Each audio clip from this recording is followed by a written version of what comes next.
How to connect ramp sections using Quick Connect pins. The Quick Connect pin uses a push button to initiate and control ball action and retraction. Lay the two ramp sections you want to attach flat on a level surface.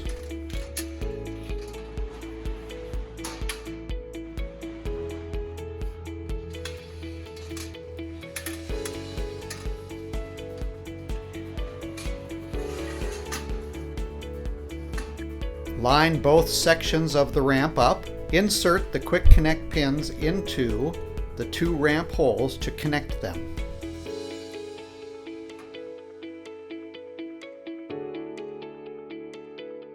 Roll-A-Ramp, where strength and flexibility meet.